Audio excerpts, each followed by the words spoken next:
Sun orb. How you doing today, everybody? Sorry that I'm in this getup. I'm trying to multitask today. I think after this, I'm gonna head into the parking lot and do some short form content. So you know what that means? Screaming in the car, baby. If it ain't broke, don't fix it, right? And it certainly ain't broke at all.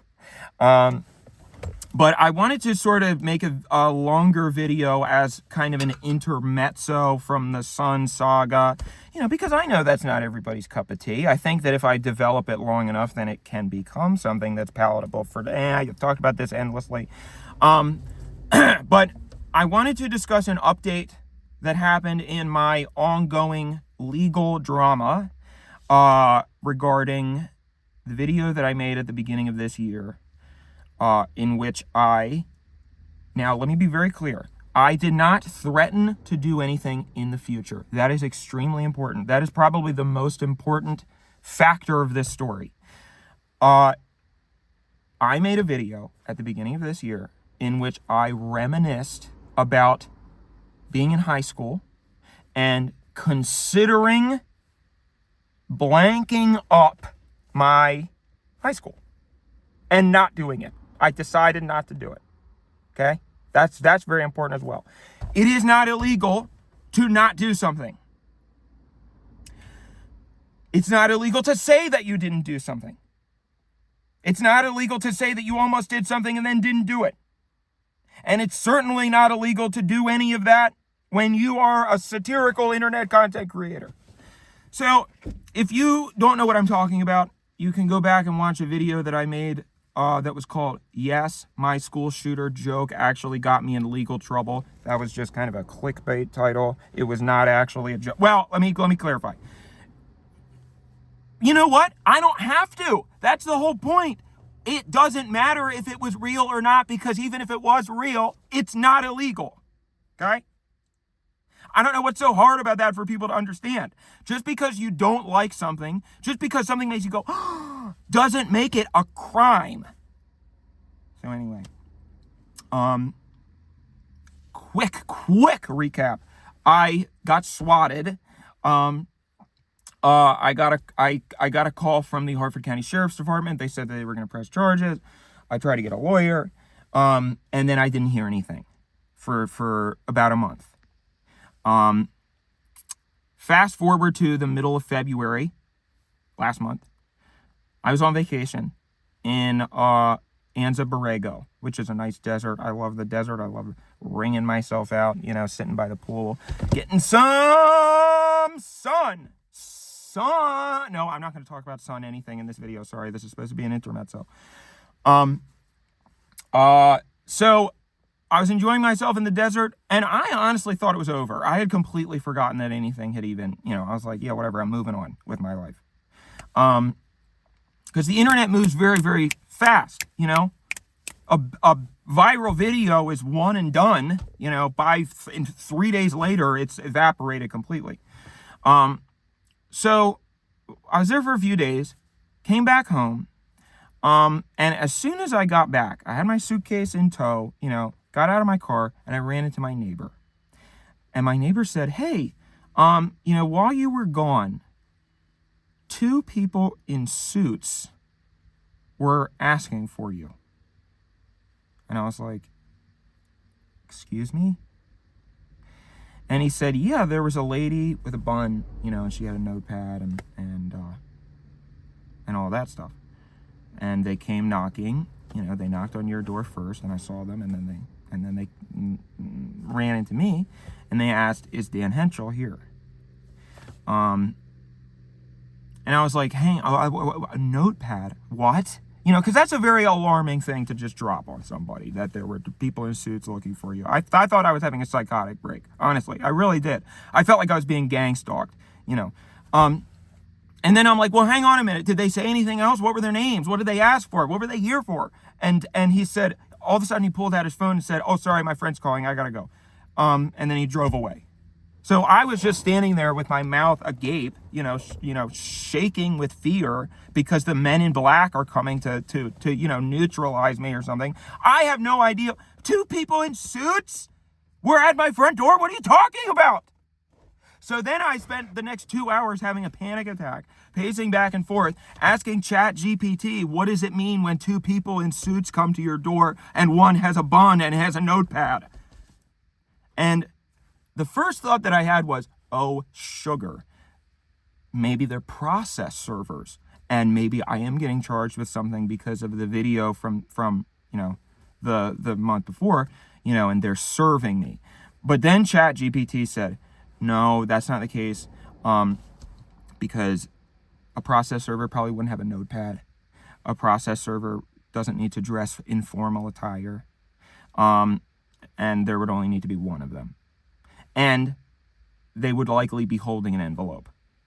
So then I checked on the Maryland court records to search to see if anything had, a case had opened up about me. Because ChatGPT also said that if that happened, if there were charges filed against me, it would appear in the Maryland Judiciary Court Search.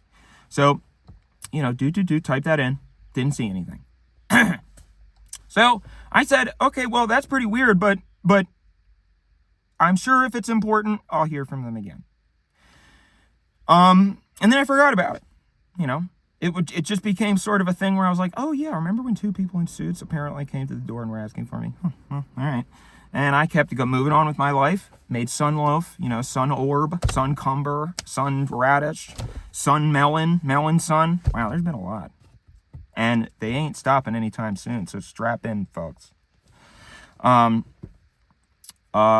Moved on.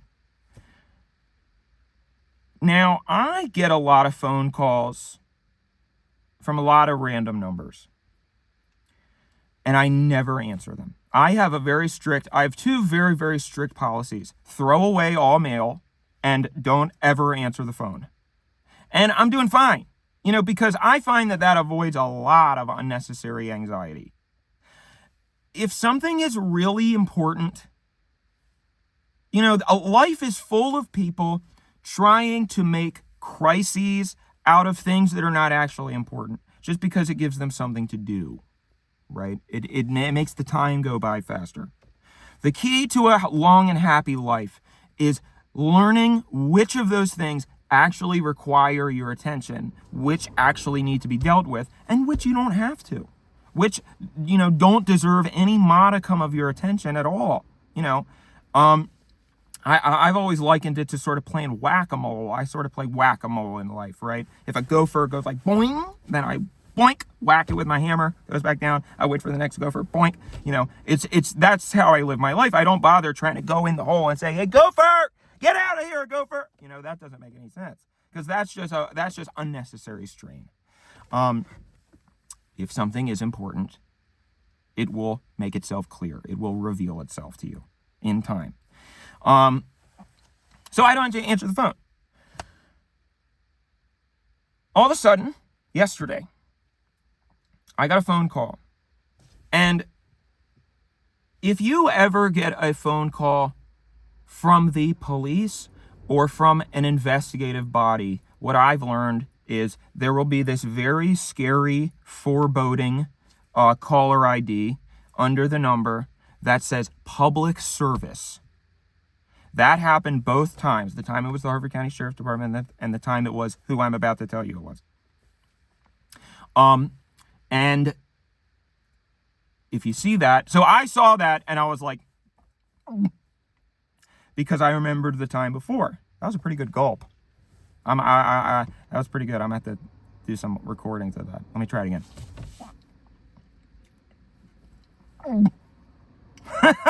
That's pretty good. Hang on, I need some happy juice. I'm on a roll here. I need to keep this up. Oh man.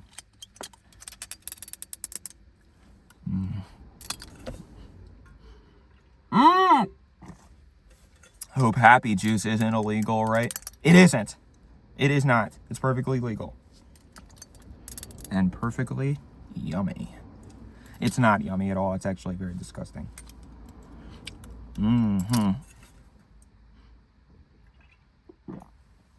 And it's Dr. Danny's secret recipe. Nobody can know.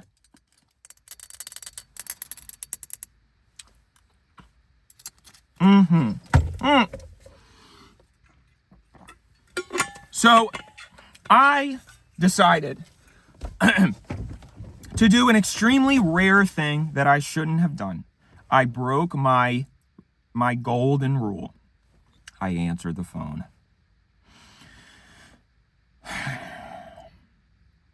And I said, hello. I didn't have a good feeling about this. Lady on the other end says, hi, is this Dan Henschel? And I never know what to say when people say that. Because I feel like it's weird. I always end up going like, speaking, I try to be like, speaking. My first instinct is to say, this is she, like my mother used to say, but if I say that, then that ruins my whole day. So my instinct is to, but then I can't say this is he. What is that? So I end up just saying yes, hello, or I say that's what I say before I say this. Typically the way a phone call works is you pick up the phone, you say hello, or if you call someone, the other person says hello first. You don't have to say hello first if you're there picking it up. Whoever picks up the phone says hello. Then the other person says, hi, this is who I am. Which is exactly what happened in this phone call. She said, hi, this is, now, I'm just going to say the person's name because I have a feeling it's a fake name anyway. It sounds like a fake name. Special Agent Winters. Doesn't that sound like a fake name? I have a theory that because I'm an internet creator, they told me a fake name. And maybe they just do that in general. When you join the FBI, you make up some FBI bullshit name you pick from like a list of 10, She said, hey, this is Special Agent Dale Cooper. Oh man, not Special Agent Dale Cooper. That's Twin Peaks, which is a very good show. This is this is Special Agent Winters. Sorry, that threw me for a loop there, Twin Peaks. All right. Special Agent Winters. We, from the FBI, she said. So she said from the FBI. And then I was like,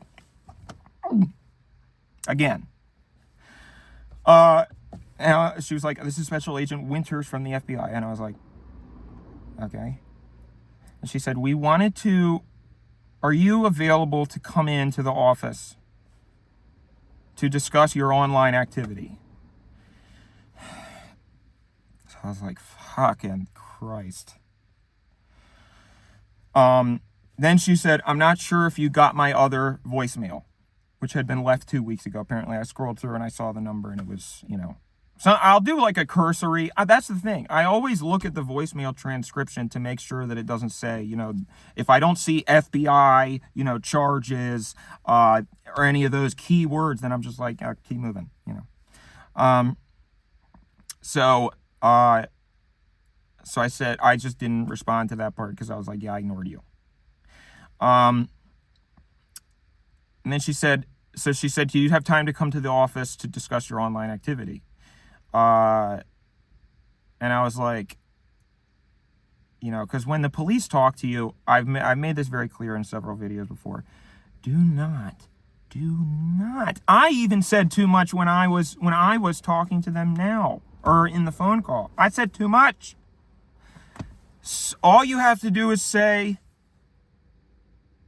goodbye. And that's what I should have done. But, I just wanted to get a little bit more information. So I said, well, am I under arrest? Are there charges? And she was like, we just would really like to speak with you. Can you come to our office in Westwood?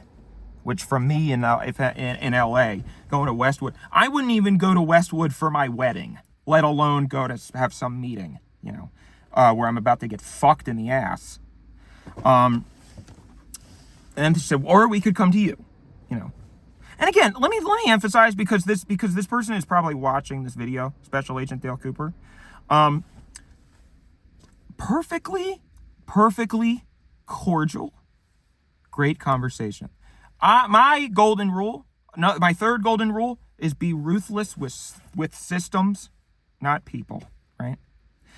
I get it. When you have an office job, you find anything, any excuse to just have something to do.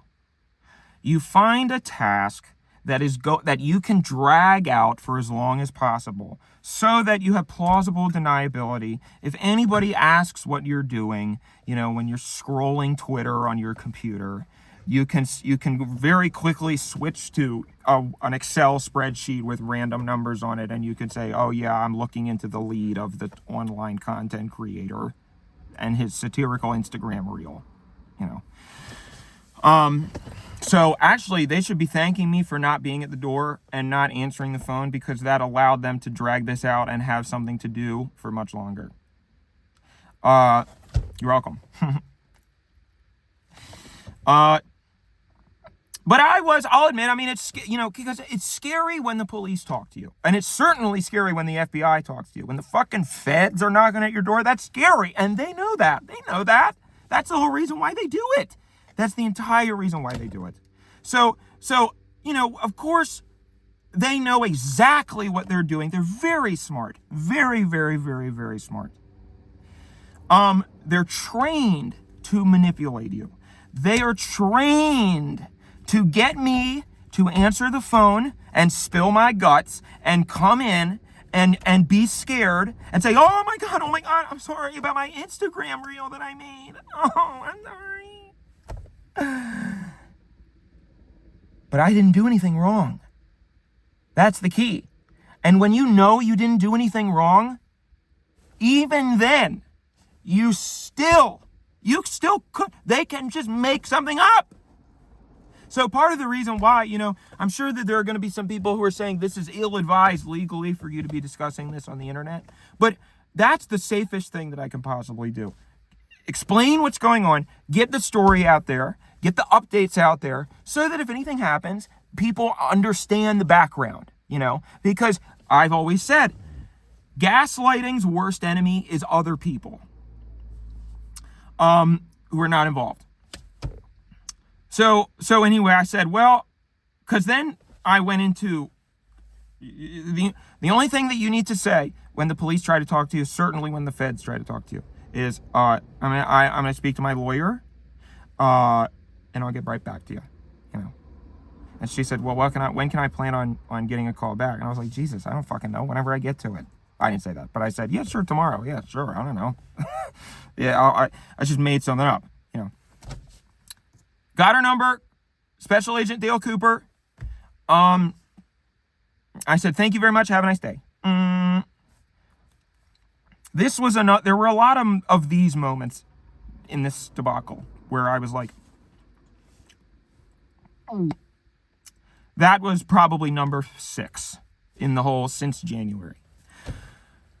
So I was like, okay, when I get nervous, I pace around. And so I'm sorry to my downstairs neighbors. I was pacing like a mofo. I was pacing for about 2 hours.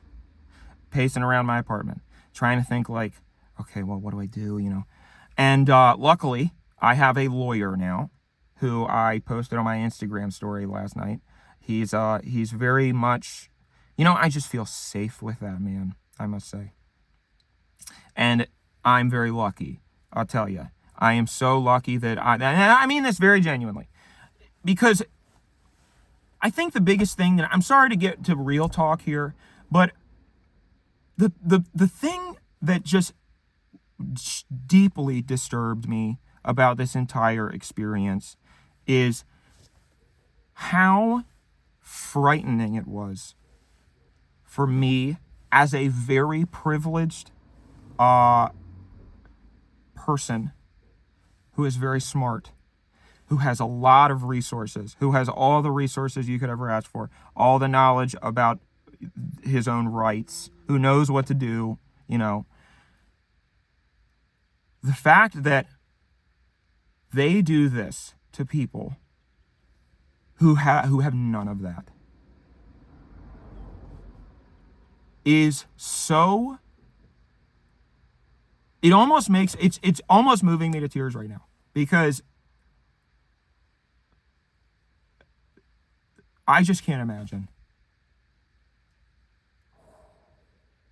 Anyway, luckily I have a lawyer. So, you know, I said, yeah, they called me from the FBI. What do I do? And he said, you did the right thing by hanging up. You don't say another word to them. There is no good reason why you should speak to the FBI. There is absolutely no good that can come from talking to them. At all. Especially if you're being charged with something. The only reason they want you to go in there is so that you start yapping with your big mouth. They get it all on the record. And then years down the line, if something comes up, then all of a sudden you've given them all this whole wealth of bullshit that you said years ago, you know. Give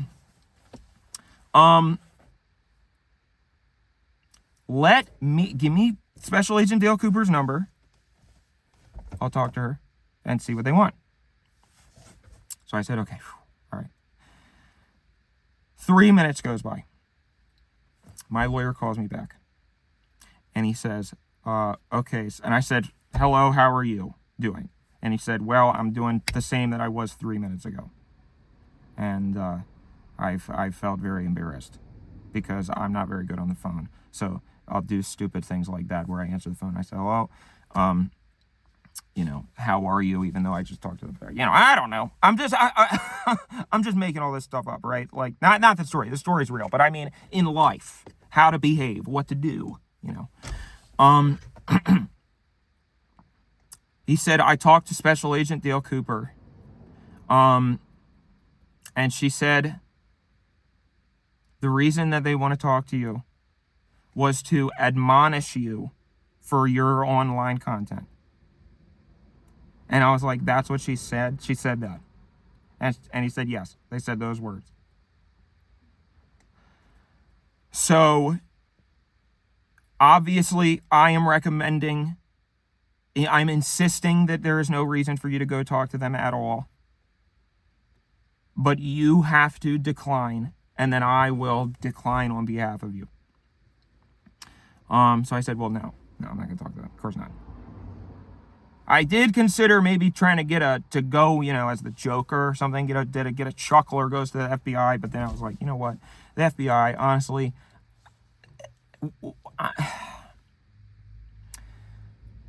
let me put it this way.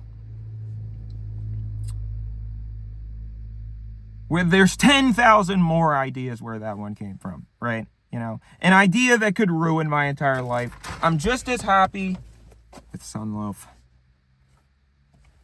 Don't go to jail, Dan. You didn't do anything wrong.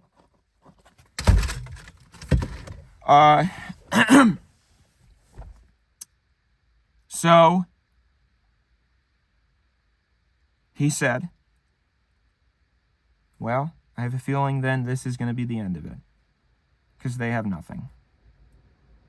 I don't know for sure that it was about the shooter video. I mean, you know, I wasn't born yesterday. That's what I would assume that it was. But, you know, it's just one of those things. You know. Because here's the deal.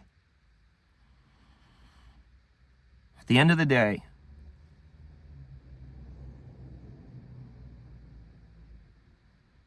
they're just people doing a job like anybody else. They are not scary. They can ruin your life.